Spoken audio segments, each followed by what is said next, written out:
Welcome to Building My Legacy podcast. This podcast is designed for leaders and entrepreneurs who want to leave a legacy and will provide strategies that focus upon key elements for legacy creation, determining your desired impact and its benefit, increasing your legacy's reach by engaging key stakeholders, planning, prioritizing, and executing.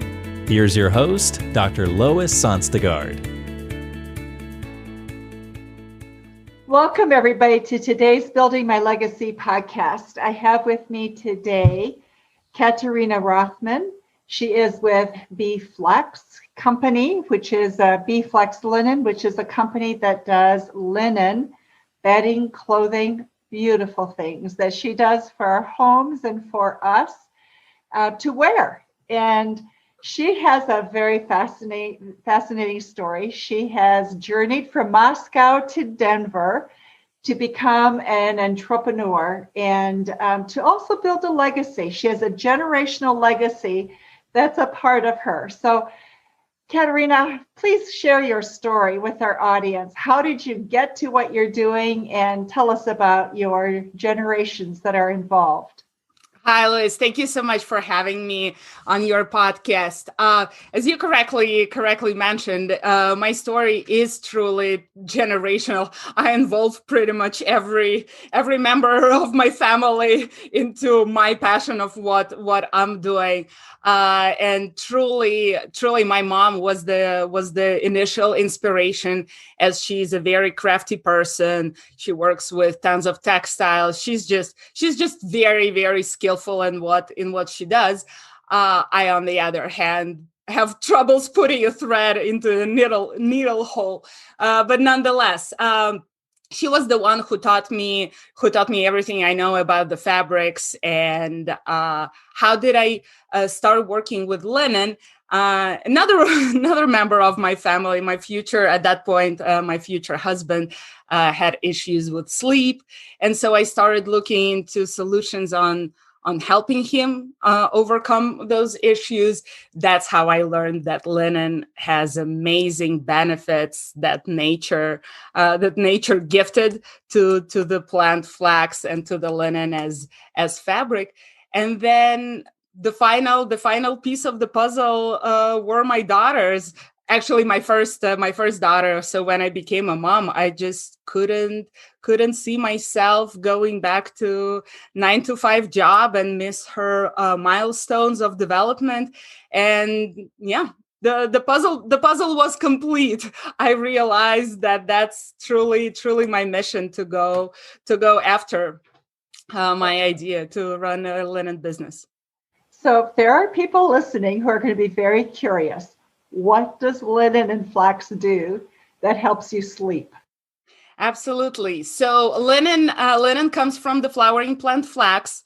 It grows in specific areas in the world. It's not as hard to cultivate, but you need to create certain conditions for it to grow to a certain measurements in order to possess those amazing benefits. So linen is a fabric. It's natural, first of all. It's very breathable. So your body breathes throughout the time you're wearing linen clothing or while you're sleeping. The cool and tricky part of the linen fabric is that it has thermoregulating capabilities. This means it's going to keep you warm when it's cold outside, and it's going to keep you cool when it's hot outside. And with its it also has a capability of absorbing moisture. And this will allow you not to be sweaty throughout the night. And even if you're a hot sleeper, linen's going to absorb all this moisture, and you're not going to toss and turn throughout the night. Wow. That's not it, Liz. That's not it. There's so much more linen can do for you. I just have a great pleasure working with natural fabrics and linen in particular, because this is something that nature gifted us a long time ago, and we just forgot about it, living in our plastic life. that we have right now and leaving them on all the synthetic materials that surround us? I think so much. What part of what people move away from linen for is it gets wrinkled more easily. And so people tend to get drawn to other products. So speak a little bit about that, because I know there's new processing that people utilize so that linen retains its integrity. Definitely. There are some processes that you can apply to the fabric at its final stages, so it would be less wrinkly. In fact, linen does get wrinkled. It's not a very elastic fabric. Again, it doesn't have any man-made fibers in it. It's just it's purely coming from the stem of the plant. So linen will get wrinkled from time to time, but there is a beauty in it, this rustic look, as you can lift up the design of your interior with it, or just give yourself a flawless, effortless look when you wear linen. The interesting thing about this fabric that it actually massages while it wrinkles because of its texture, and its texture massages your body when you sleep or when you wear it, actually increasing the blood circulation, and that what helps you wake up more rejuvenated in the morning. Really? That's fascinating. That is very fascinating. But when you look at history, and royalty, really beautiful clothing, much of it came from linen originally. Linen is considered a luxury fabric, especially today. It's a lot of times it's considered as a luxury fabric because of its price point. Back in the day, people used it because of its durability. They still use it because of its durability today. But that was one of the main factors why royalty used to use it in their everyday life. Sorry, got lost in my thoughts a little bit. So yes, it's a luxury fabric because of its price point, and it's hard to automate a lot of processes in production of linen, because lots of it require manual work, and so eventually it just adds up. But as I mentioned before, linen is very durable. It's about 5 times stronger than any cotton fabric that you can put your hands on. So actually, when you're investing in linen, you're getting a great deal, just because it's going to last you, let's say a linen bed set is going to last you at least a decade. Back in the day, linen bedding was passed along as an heirloom. So you get a good run for your money. It's an investment also in your health, which is a very important factor. You know, one of the things that you have also talked about, Katerina, is the sustainability. It's good for the environment. So why is that better for the environment than some of the other synthetics that we use or other products that we use? Thank you for bringing up this topic. It was one of my missions to actually start a sustainable business. I think it's very important to think about the footprint that we leave behind, in our everyday life as well as in our professional life. Production of linen is sustainable by itself, just because, first of all, you can use all the parts of the plant that you're cultivating. We're all familiar with the flax seed or flaxseed oil that is widely used as a nutrition or in culinary fields.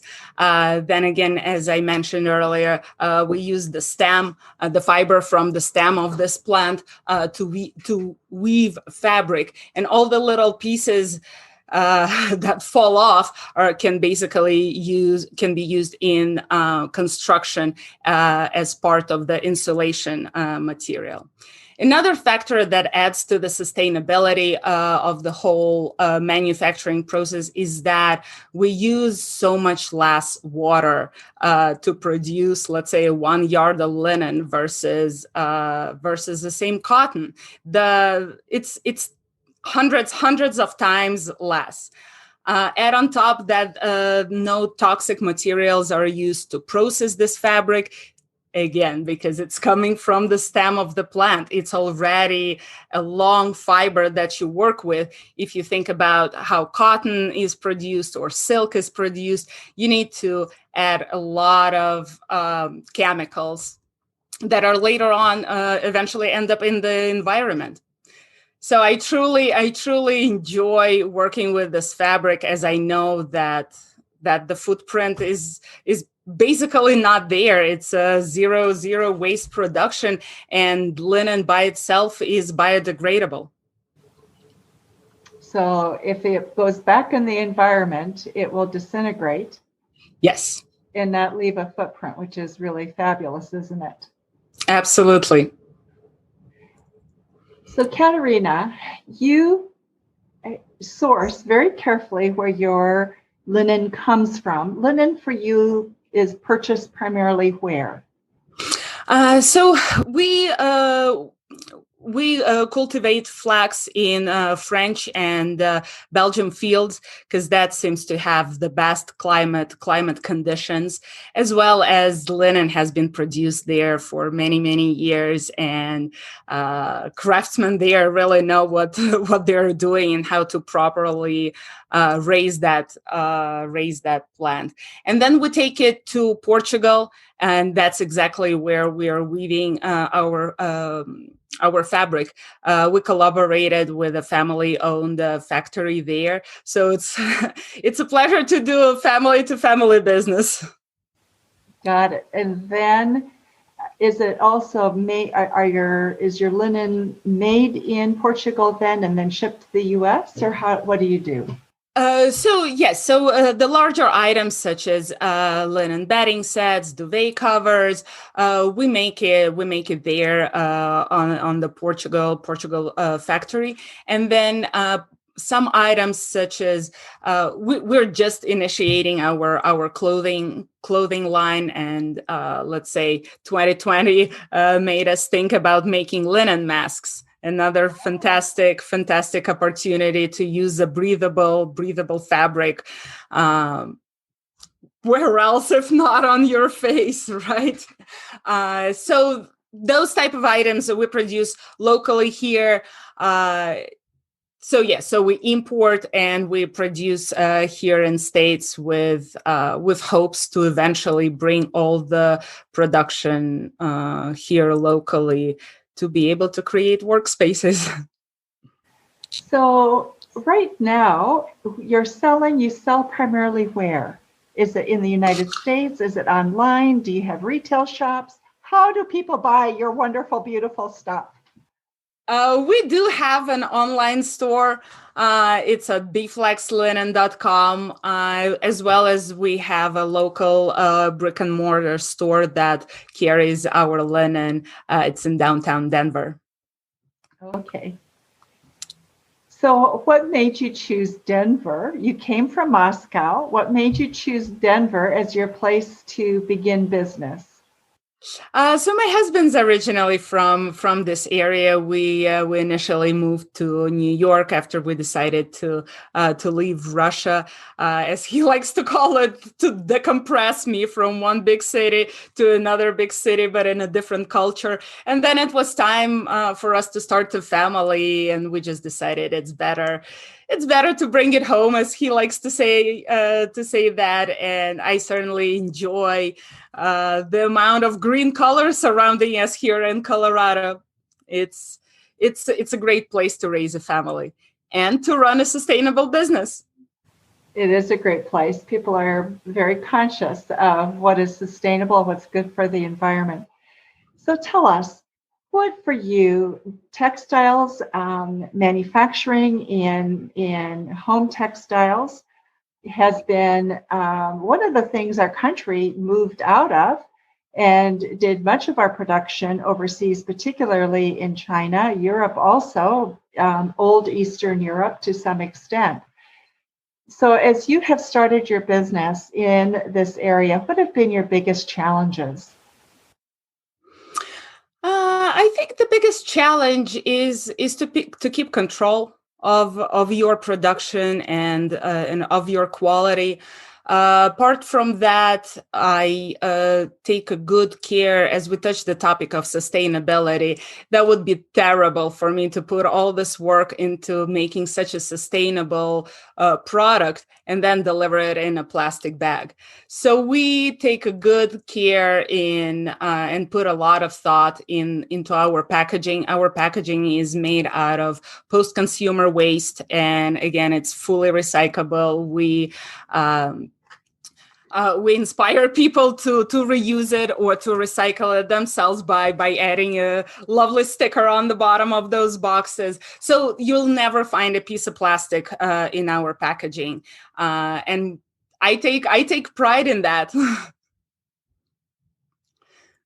So those were the two main issues: to keep quality control and to make sure that our packaging is sustainable and recyclable. And it might not sound as a big problem, but trust me, when it comes to the price points, that just makes you think as a business owner, do you save a little or you do the right thing? And we certainly, as I like to see it, did the right thing. So as when I would do business in Europe, often people would take things out of the package, give you the packaging, and then just take the product. They didn't want the waste. Is that right? Yeah. So That's a great thing. This year was the first year when where I did not wrap any holiday presents for our kids, and they had just one bag in which the new gift was put every night and then gifted, and then bag was reused. And I inspire all my friends to follow the same trend, because actually the wrapping paper, the one that has all the prints and colors, cannot be fully recycled, and that's a disappointment. As you look into the next 5 years, what will that look like for you? Liz, I would definitely would like to become a linen destination. I would like Beflax Linen to become a place where people know that anything that they choose is going to be made out of natural material. It's going to be done right. It's going to be delivered right to you, and certainly just to become the 100% linen destination for all the linen lovers and those who are just discovering this fabric for themselves, or just opting into a better and healthier lifestyle. With that in mind, we're constantly bringing more colors for our bedding collections. As I mentioned, we're planning to do our first loungy clothing line that goes in line with the whole home aspect of linen. And yeah, just to continue making more pieces for your everyday life made out of linen. You know what? Linen is so beautiful. So beautiful. And so encourage people, if they want to see your products, I'm guessing it's also available. You can look at it online on your website. And for those of you who are listening, we will have the link to Katerina's website in the show notes. So you can get in contact with her. You can also take a look at some of the beautiful things that she is doing. And I think also for those of us who talk about sustainability and being environmentally friendly, I think as we make our purchases, it makes a lot of sense for us to think about how are our things manufactured? What's the raw material that goes into the manufacturing of the products? And definitely, it's like you start reading the labels in the grocery store of the items that you buy. I think it's an important thing to read the labels of your textiles, understand where it's coming from, how it's made, where it is made. It could be a difficult task in the beginning, but if you just start, you can get acquainted with certain certifications that help you choose the right fabrics. wonderful.